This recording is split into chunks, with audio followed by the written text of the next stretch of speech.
माँ चींटियों को देखकर, माएँ होती हैं चींटियाँ, चींटियों को देखकर माँ की याद आती है मुझे।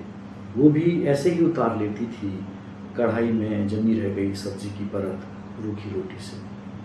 सबको खिलाने के बाद यही लिपटी हुई बची रह जाती थी सब्जी, सब्जी का एहसास दिलाती हुई, और हमें ये झांसा कि वो रूखी नहीं खा रही, सब्जी से खा रही है रोटी। माएँ वास्तव में चींटियाँ होती हैं, लगातार चलती रहती हैं वे इस कोने से उस कोने, कामों को जैसे सूंघती चलती हैं और दबा के अपने मजबूत हाथों में लिए चलती हैं उन्हें यहाँ से वहाँ।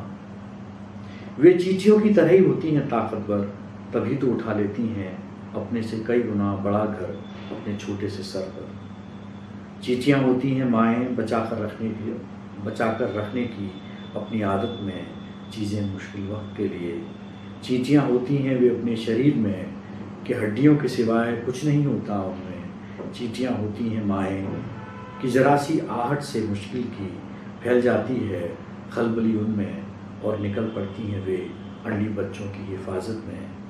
चींटियाँ होती हैं वे लड़ते हुए अपनी रक्षा में कि दांतों को गहरा गाड़ देती हैं कि मरकर भी नहीं छूटती उनकी पकड़ घर के दुश्मन से। चींटियाँ होती हैं माएँ रास्ते में बतराते हुए, रुककर हालचाल पूछते हुए दूसरी चींटियों से। ये ज़्यादातर लकीरों में चलती हैं और भटक कर फिर से मिल जाती हैं उन्हीं लकीरों में कि माएँ लकीरों में रहती हैं सारी ज़िंदगी अपनी हथेलियों की।